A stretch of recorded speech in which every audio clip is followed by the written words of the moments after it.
Buenas noches y de nuevo bienvenidos un sábado más a este espacio en colaboración con la Fundación Pablo VI.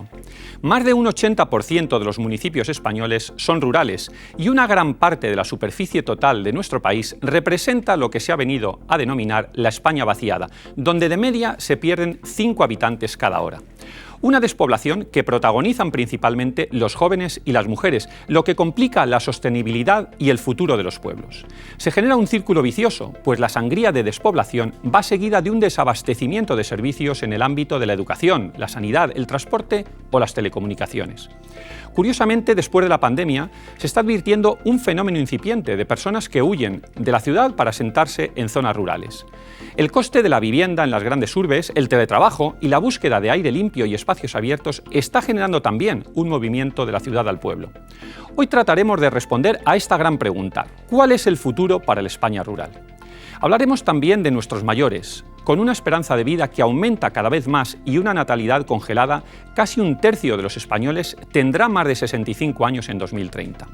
¿Está preparada nuestra sociedad para una pirámide invertida? De todo ello hablaremos esta noche aquí en La Gran Pregunta.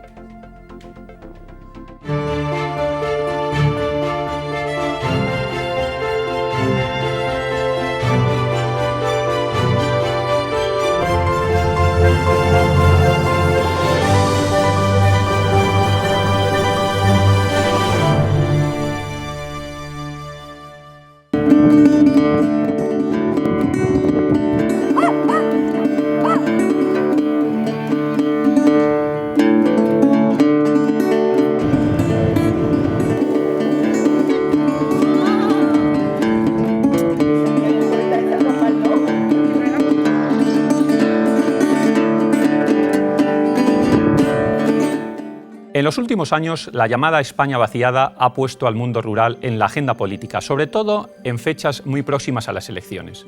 Sin embargo, la España rural se enfrenta desde la segunda mitad del siglo pasado a una emigración imparable de población y a un punto de no retorno. Esta noche nos acompañan dos personas que conocen muy profundamente este fenómeno. Isabel García Tejerina, ingeniera agrónoma y exministra de Agricultura, Pesca, Alimentación y Medio Ambiente. Isabel, buenas noches. Buenas noches y muchas gracias. Y Enrique Martínez Pomar, ingeniero agrónomo también y presidente y fundador del proyecto Arraigo. Buenas noches, Enrique. Buenas noches, Jesús. Bueno, estamos hablando, Isabel, Enrique, de la España vaciada, de la España rural, de los problemas de la España rural, un fenómeno que parece nuevo porque ahora se habla mucho de todo esto, pero desde hace ya mucho tiempo se está produciendo este éxodo hacia la ciudad, ¿verdad? Se dice que más de 500.000 de habitantes que perderemos en los próximos 15 años, el 73% será en la España rural. Isabel, ¿qué nos cuentas? Bueno, primero que esto no es un fenómeno solo de España, es un fenómeno mundial. En el año 2007, por primera vez, hay más población en las ciudades que en el medio rural. Esto se acompaña además en España con que, si bien del año 98 aquí crecimos 7 millones de habitantes, en España y en el resto de la Unión Europea nuestra población va descendiendo por las tasas de natalidad. Lo que sí que es verdad es que en España si empezamos a hablar de estadísticas, ¿qué porcentaje de gente vive en las ciudades y cuánto menos en el 60% del territorio? Está más acusado, o sea, está más marcado la diferencia que hay entre gente que vive en el medio rural y la concentración de las ciudades. Pero un dato muy significativo a nivel mundial. En el siglo XIX, a finales del siglo XIX, había 4 ciudades, me parece 6 ciudades, que superaran el 1.000.000 de habitantes. Hoy hay más de 450. O sea, que esto es una tendencia a nivel mundial. Global. Y yo debo decir que en nuestra época de gobierno, ya en una conferencia de presidentes, esto se decidió poner encima de la mesa como un problema de Estado. Se creó el Comisionado para el Reto Demográfico y se hizo toda una estrategia que yo creo que sería importante el recuperarla, tenerla muy presente. Y hace poco, de nuevo, las comunidades autónomas, yo creo que fueron 6 comunidades autónomas de distintos signos, le pidieron al presidente una serie de medidas. No hay que dejar nunca de tener encima de la mesa el reto demográfico en cuanto a natalidad, población, envejecimiento y también cómo ésta se reparte en el territorio. Enrique, ¿esto es un fenómeno nuevo o, como dice Isabel, es un fenómeno que arrastra ya de lejos? Sí, es un fenómeno que arrastra de lejos, pero no es una moda. Es decir, el fenómeno viene de lejos hecho de, el tema principal ha sido la industrialización del mundo rural y ganadero y sobre todo la concentración de la industria en ciertos puntos de España. A la vez también no es un fenómeno únicamente español, como bien ha dicho Isabel, sino que es, en términos generales, europeo y mediterráneo. Ahora bien, ¿esto es una moda? Pues no es una moda. Es decir, en principio el término España vaciada se tiene que sustituir por España rural. Es decir, es un término despectivo, España vaciada. Y sabemos los que estamos sentados y andando en el mundo rural que está lleno de sensaciones, de experiencias, de naturaleza. Y bueno, como dicen algunos, etiquetante. Es etiquetante.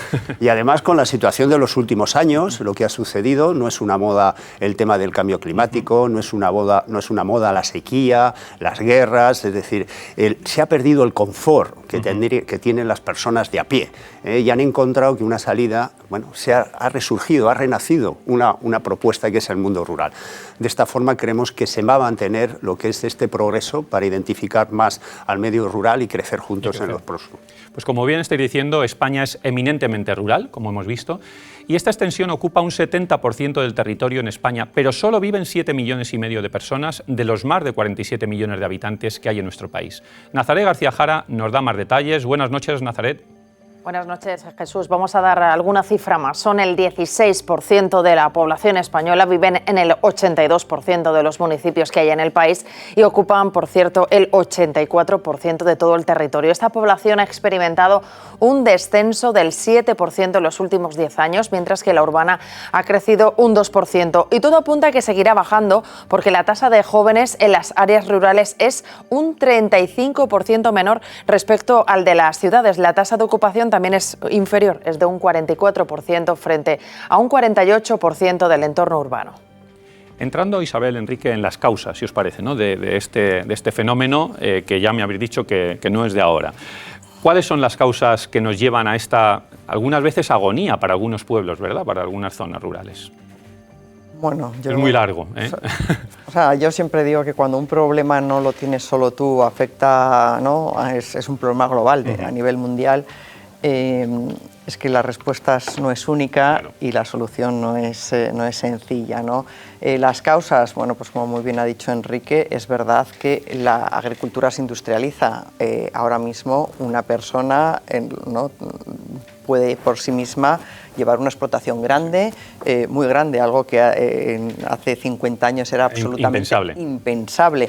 Por otra parte, yo también entiendo, y esto se sabe, que los jóvenes tienen explotaciones más grandes, y yo cuando era ministra desde luego lo procuraba, porque yo quería que los agricultores se sintieran como lo que son, absolutamente esenciales para el conjunto de los españoles. Yo siempre digo, estamos en deuda con los agricultores que mantienen la cadena estratégica de valor más importante, que es la alimentaria.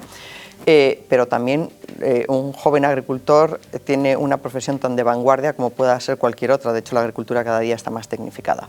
Como está muy tecnificada, necesitas en determinados cultivos menos mano de obra. Por lo tanto, la actividad económica principal del medio rural, que es la agricultura, es menos demandante de mano de obra. Y al final la gente va, digamos, detrás de la riqueza, detrás de las oportunidades. Bueno, pues quizá para mí el gran reto es llevar actividad económica al medio rural. El bienestar te lo da poder tener una carrera profesional, te lo da tener servicios sociales, te lo da tener también un ocio. Bueno, pues lo que hay que procurar es que eso no falte. Que no falte. Las causas, Enrique. Bueno, yo coincido totalmente con Isabel, y además creo que las causas en los últimos 10 años han sido principalmente el que un ayuntamiento, la solución o veía el problema vacía, exterior, decía, tiene que ser la Diputación quien me resuelva este problema. La Diputación pensaba en la comunidad autónoma, la comunidad autónoma pensaba en el Gobierno de España. Entonces ha habido un cambio, ¿no? Entonces, ¿por qué? Porque es que hay que mirar hacia adentro. Entonces, este tema ya se ha conseguido en los últimos 6 años, y entonces sí que existe una política de poder resolver los temas en conjunto, en alianzas, y entrando también temas de empresa, ¿no? Pero yo creo que es una visión administrativa diferente, también empresarial en este caso, ¿no? Quizás también un poco cultural, ¿no? Dice Ignacio Urquizu, el alcalde de Alcañiz, que hay una tendencia de huida de la gente de las zonas rurales a la ciudad, por muy bien dotadas que estén estas zonas rurales. Escuchamos al alcalde de Alcañiz.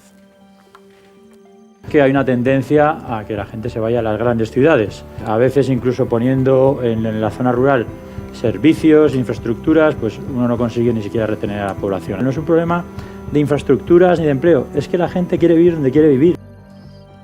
¿Os parece que también hay una cierta minusvaloración del pueblo desde un punto de vista cultural, ¿no? Porque tú decías, Isabel, es importante que haya cosas, ocio, trabajo, fundamental, pero que también hay ese sesgo de yo no quiero vivir en el pueblo, prefiero vivir en la ciudad, por muchas cosas que hay en el pueblo?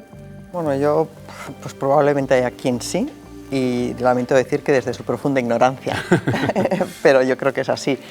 Hablábamos antes, ¿verdad? Cuando hablamos de reto demográfico normalmente, y es verdad, quieres arreglar un problema, por lo tanto te fijas en lo que falta, pero para mí siempre hacemos el análisis incompleto. Yo antes decía que es lo que te da más o menos el bienestar, pero hay muchos otros aspectos del bienestar que el medio rural tiene y que las ciudades no tenemos. En el medio rural se vive a un ritmo mucho más humano que en una ciudad como Madrid, que es un día una gestión. Los desplazamientos y los tiempos para hacer las cosas, bueno, se te comen tus días. Tienes la naturaleza, que es tan importante para el ser humano, más de lo que nos creemos, para nuestro propio bienestar.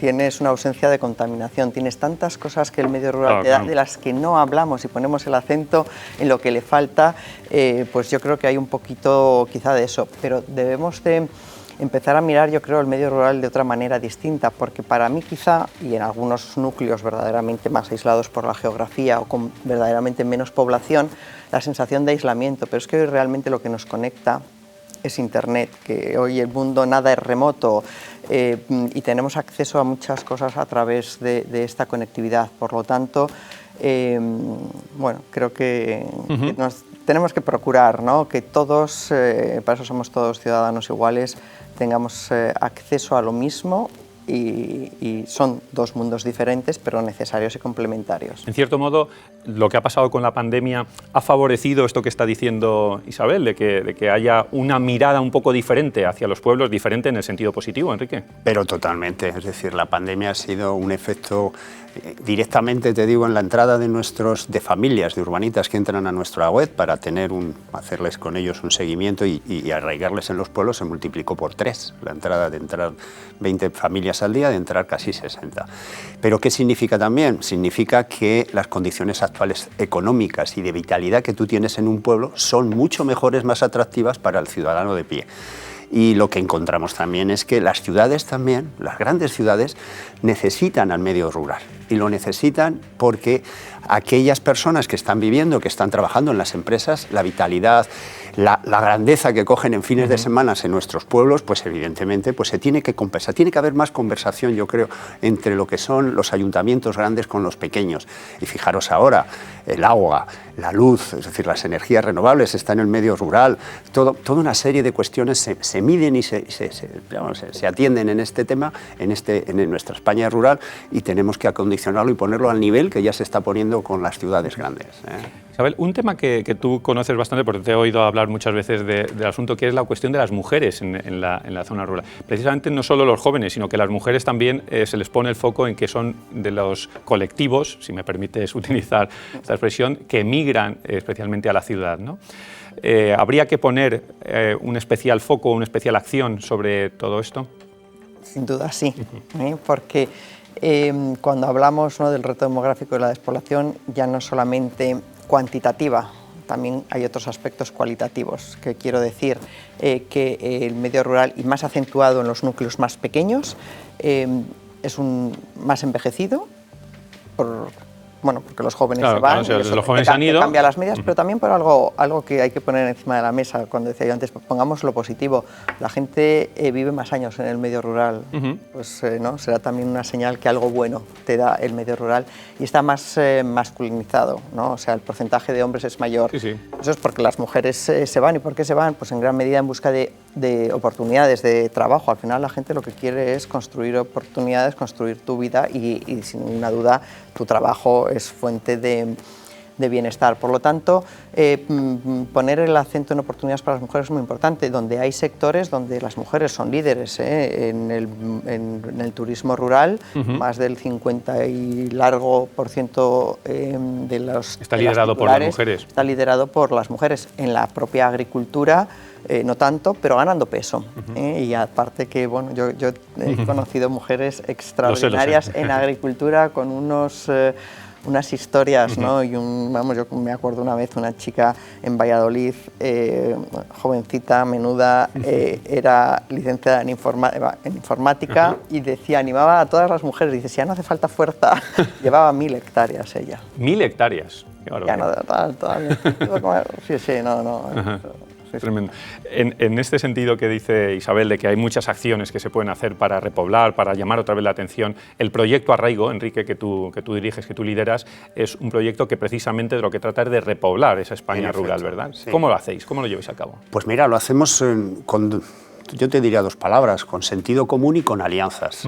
A nosotros nos sostiene el tener una base de datos de familias, estamos en torno a unas 12.000 ahora mismo, y también otra serie de personas de otros colectivos, familias numerosas, militares que se licencian con 45 años o pasan a la reserva, van a nuestra red y pueden ellos tener un conocimiento de, según sus características y lo que quieren, qué pueblos de España pueden estar interesados en aprovechar su talento, ¿no? Entonces hacemos una serie de contrataciones con diputaciones, mancomunidades y pueblos. En este momento trabajamos con 5 diputaciones y un torno a unos 250 pueblos, y por otra parte tenemos a los urbanitas que conocemos muy bien, que son familias. ¿Y cuál es la tercera clave? Son los técnicos del territorio, es decir, tiene que haber personas que conozcan en origen, donde están los urbanitas, cómo son, desde el pequeño, el niño, hasta la profesión, el ocio, y conocer también las oportunidades del mismo pueblo. De esta forma, este técnico está en el pueblo y acompañamos en todo el recorrido hasta que pues, se asienta, tiene su trabajo, le ayudamos a encontrar su casa, le ayudamos a tener pues, bueno, su bienestar. El acompañamiento total. Íntegro y continuo. Y eso hace pues, que las familias se arraiguen. ¿Por qué no se arraigan por el trabajo? Se arraigan por otra serie de factores de circunstancias y elementos. Pues vamos a conocer precisamente la historia de Sonia, una de las jóvenes que se han beneficiado de vuestro proyecto, Enrique, y que vive en una localidad de la Sierra de Madrid. Lo veía complicado, sinceramente, porque por mi perfil, porque yo soy una persona muy de ciudad, muy de asfalto, muy de ruido, muy de mucha gente pegada a mí, muy, pues eso, muy de Madrid. El meterme en el metro y sentirme apretujada por la gente. Y ahora he aprendido a valorar otro tipo de cosas. He aprendido, por ejemplo, que cuando acaba el día, Dios ya está acostado, ya lo tengo hecho todo, ¿sabes? Salgo a la calle y he aprendido a valorar el silencio. La belleza de la naturaleza, que antes eso la verdad me importaba muy poco. Sonia nos habla de que era muy de Madrid, ¿no? Y de que ahora se vuelve al campo escuchando la chicharra detrás, como escuchábamos ahí. El campo precisamente es uno de los problemas. Yo recuerdo pequeñito que mi abuelo decía, ya nadie quiere trabajar en el campo. ¿Por qué nadie quiere trabajar en el campo? O si es que es así. Bueno, a ver, yo no creo que nadie quiera trabajar en el campo. De hecho, si vemos la evolución de nuestro sector agroalimentario es para quitarse el sombrero. El valor de la producción final agraria ha crecido y supera los 55.000 millones de euros. Exportamos por más de 60.000 millones, con la industria de la alimentación incluida. Somos una potencia agroindustrial a nivel mundial, los 8º exportadores del mundo, y eso es porque hay muchos hombres y mujeres detrás trabajando mucho y trabajando muy bien. Sí que es verdad que el campo es duro, la ganadería muy exigente y las condiciones además se les van endureciendo más, por eso bueno, pues yo creo que merecen todo el respeto por parte de todo el mundo y todo el apoyo, ¿verdad? Lo cual no significa que, bueno, pues a veces la incorporación no siempre es fácil, y hay muchas comunidades autónomas que trabajan mucho precisamente en ayudar a la incorporación. Castilla y León es un ejemplo, es de las comunidades autónomas donde más jóvenes se incorporan. Hay muchas cuestiones, una de ellas, cuando decimos falta relevo generacional, pero también hay que pensar que la agricultura y la ganadería se hacen sobre unos activos muy importantes. Tienes que tener acceso a una explotación, la mayor parte de ellas son por herencia, por lo tanto, como titular de explotación te incorporas a partir de una edad.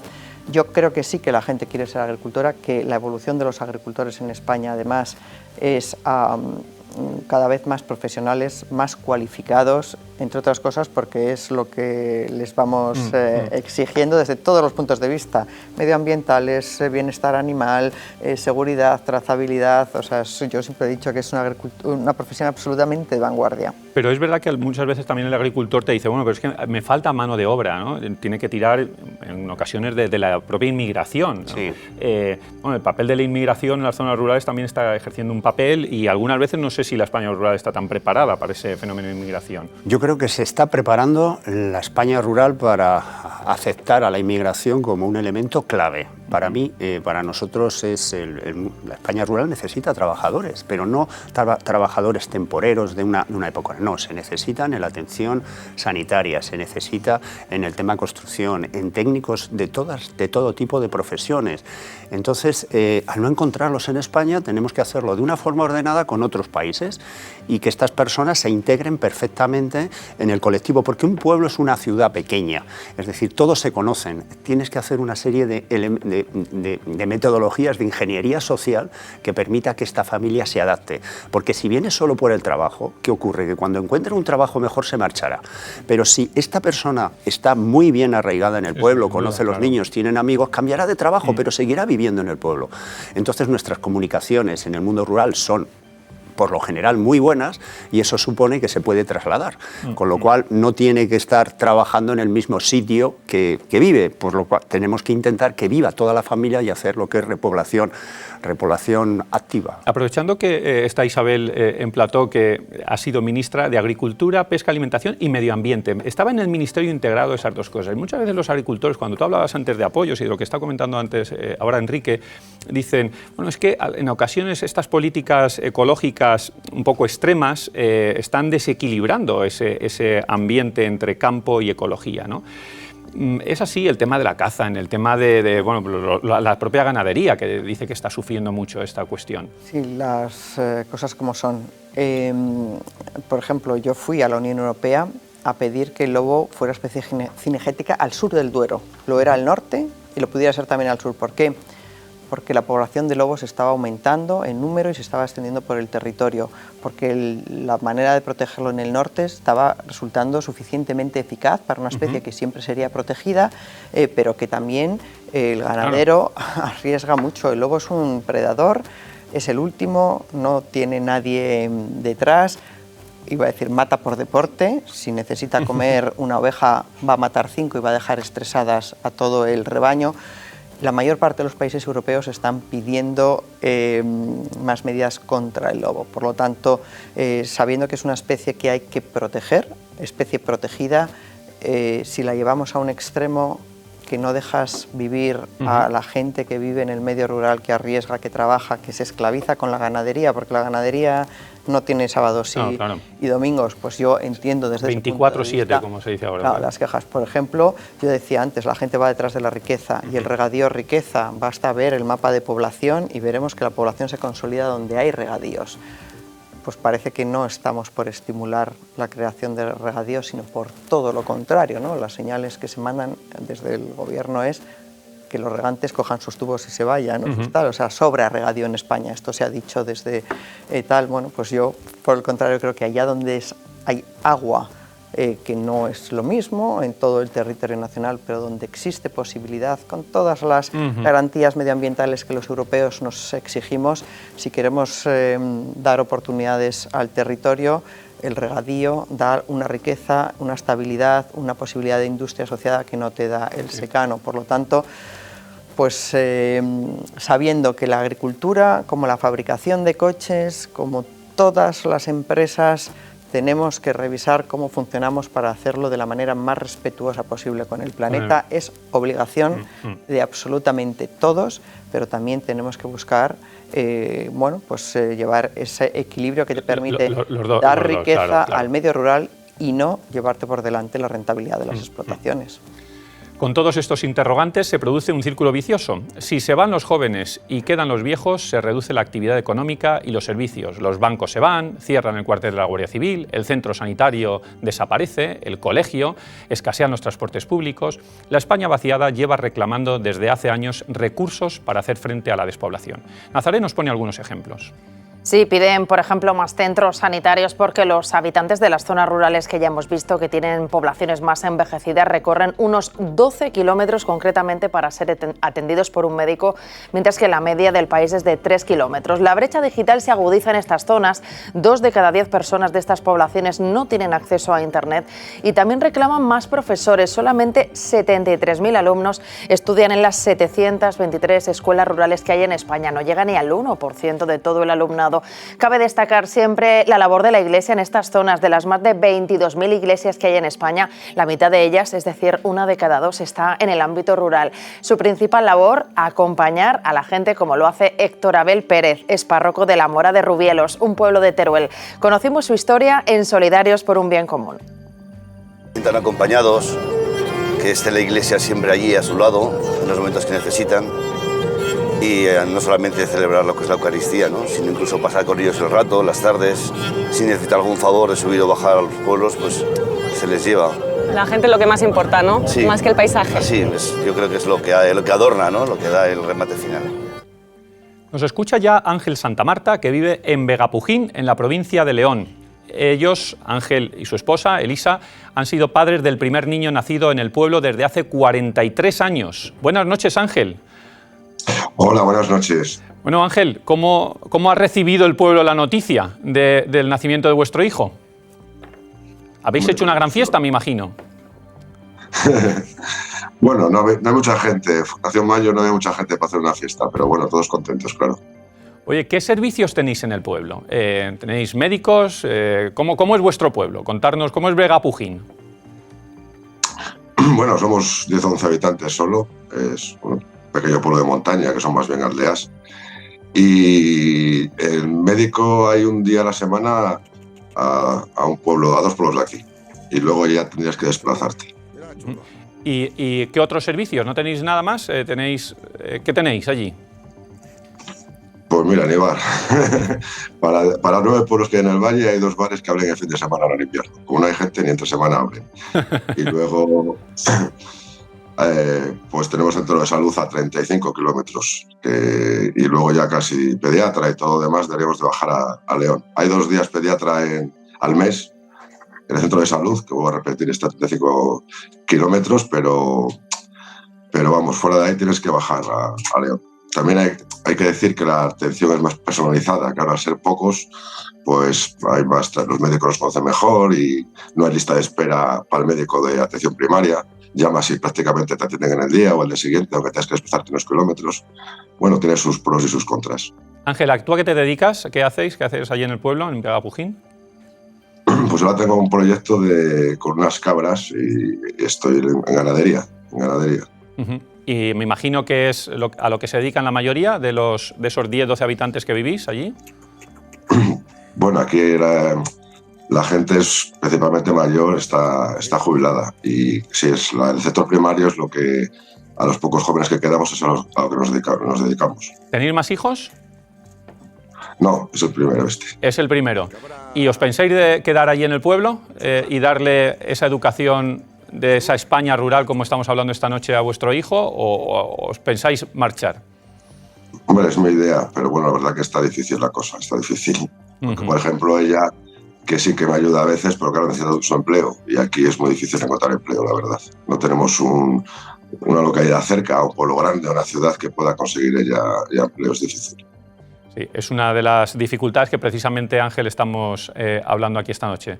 Pues mucha suerte y hacer una buena fiesta, hombre, por ese nacimiento después de 43 años de un niño. Ángel, felicidades y enhorabuena. De verdad, muchas gracias. Gracias a vosotros. Venga, buenas noches. Buenas noches. La verdad que es difícil Enrique. Sí, es difícil, pero bueno, aquí que estáis hablando del tema cómo ha venido. Yo quería comentar que a través de la Conferencia Episcopal Española y su Departamento de Inmigraciones ha puesto en marcha la Mesa del Mundo Rural, donde se concentran pues, distintas asociaciones y empresas para también dinamizar el conocimiento que tienen en las ciudades de familias que pueden ir al mundo rural, y claro, la comunidad religiosa en los pueblos de España es extensa, es prácticamente pues, al 100%. ¿Qué significa eso? Que si esa comunidad religiosa favorece la entrada y el arraigo de una familia, pues todo puede ser más fácil. Como os dije al principio, no es solamente el trabajo, sino es también esa integración y la ayuda y la cooperación y la solidaridad que existe en un pueblo para las personas que llegan. Y claro, pues esta es una buena iniciativa que ha surgido, como otras muchas que se están haciendo. Hay otras iniciativas. Está todo el turismo rural, ¿verdad? Las cuestiones del turismo rural. Es verdad que algunas veces desde la España rural se ve ese turismo y se dice, bueno, sí, eso es verdad que es una fuente de riqueza, pero algunas veces no sé si nos convertimos en parques temáticos, ¿no? Donde la gente viene, nos mira, qué bonita la cabra, adiós, ¿no? Bueno. Yo creo que sí. Bueno, Isabel. Bueno, yo nunca, yo nunca me querría sentir así, al revés. Yo tengo algo que ofrecer, y por eso me vienen a ver, algo que ellos no tienen y que yo les puedo dar.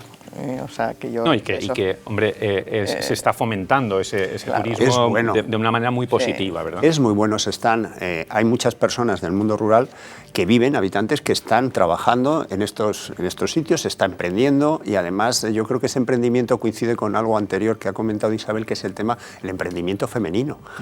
Ahí está una de las partes importantes en el tema sanitario, en el tema turístico, donde la mujer está tomando muchísimo más protagonismo que el hombre en ese aspecto, ¿no? Considero que es muy positivo el turismo, lo que pasa es que se está enriqueciendo pues, con temas gastronómicos, con temas de sensaciones. Creo que es una fuente de riqueza muy importante de la que ofrece el turismo a nuestros ¿Hay pueblos. algún turista que dice que le molesta que cante el gallo a las 7 de la mañana o que las vacas huelen mal? Pero bueno, siempre en todos los sitios aparecen este tipo de personas. Yo como colofón a todo esto, me parece, soy personalmente, tú Isabel creo que lo sabes, que soy un convencido de la necesidad de potenciar y favorecer la España rural, ya no solo por todo esto que hemos estado hablando, sino también por los valores. Tú apuntabas antes de los valores que transmite esa España rural, de esa humanidad, esas relaciones de vecindad, esas relaciones de cuidado que se generan dentro de un pueblo, que es mucho más fácil, y tú lo señalabas, Isabel, que en una ciudad, ¿verdad? ¿Qué le diríamos, qué transmitiríamos a esos alcaldes de esos pequeños pueblos que mañana, cuando se levanten, digan qué orgulloso estoy de ser alcalde de este pueblo, qué orgulloso estoy de estar aquí en este pequeño municipio animando a mis habitantes? ¿Qué le diríamos, Isabel? Bueno, yo no sé si esta es final de... Porque yo hay una cosa que creo que debemos tocar, que es la conectividad, Internet. O sea, eso al margen, porque no hemos hablado de ello, pero a mí, para el futuro del mundo rural, es fundamental. Me parece fundamental. Y luego vuelvo al otro, porque hoy te conecta más Internet que una carretera. Sin duda. Pero te conecta para todo, te conecta para el trabajo, para la sanidad. Todos hemos estado encerrándonos en nuestras casas y atendidos de una manera u otra, o, bueno, 20.000 ejemplos que te pueden decir de muchos diagnósticos, otras veces no, pero se pueden hacer. Pero es parte del ocio. Nosotros, ¿no? Ves todas las plataformas, series y demás, las tienes así. Una serie, estás conectado por Facebook. Tu negocio depende de Internet.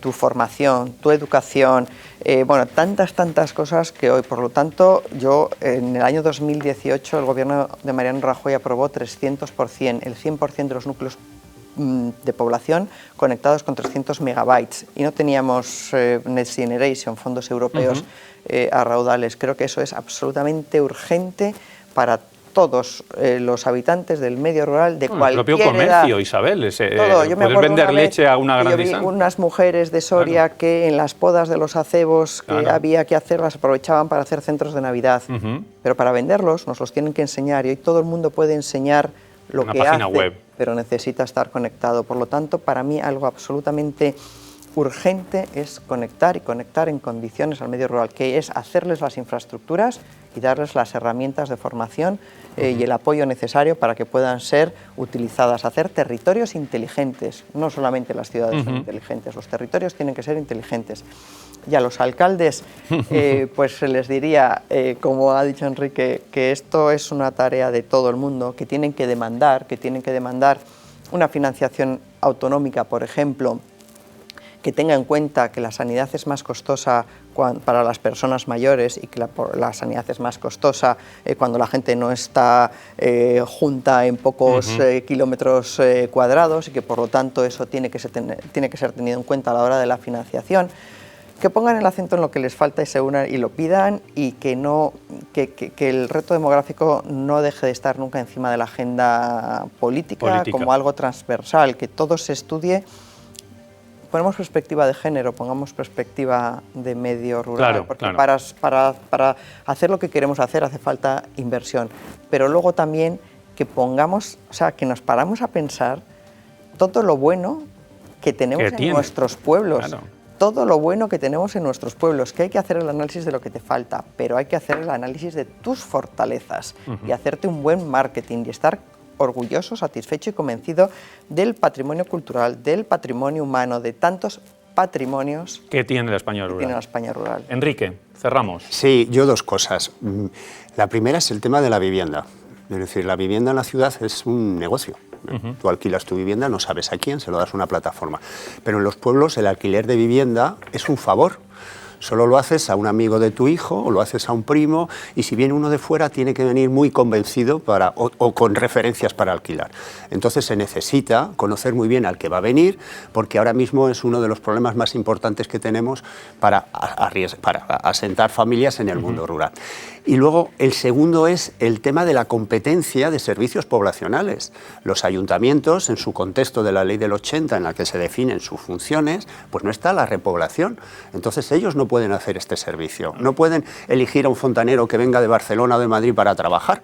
Entonces cogen al primero que llega, pero es que no hay que coger al primero. Se tienen que favorecer políticas sociales directas. Las que tenemos son prácticamente todas indirectas, pero están todas en un panel, en una pizarra. Pero hay que coger a alguien que lo lleve, que lo estructure, que le arraigue, que le continúe. Quiero decir, sin ninguna duda, hay que dar fortaleza económica a los ayuntamientos para que puedan hacerlo. Y ahora mismo hay una generación de alcaldes valientes y que han conocido que pueden, independientemente que su pueblo sea más feo, más grande, con más habitantes o con menos, pero que pierde población, que pueden salir adelante, y lo están haciendo. Y hay ejemplos en Castilla-La Mancha, en Castilla y León, en Aragón, en Madrid.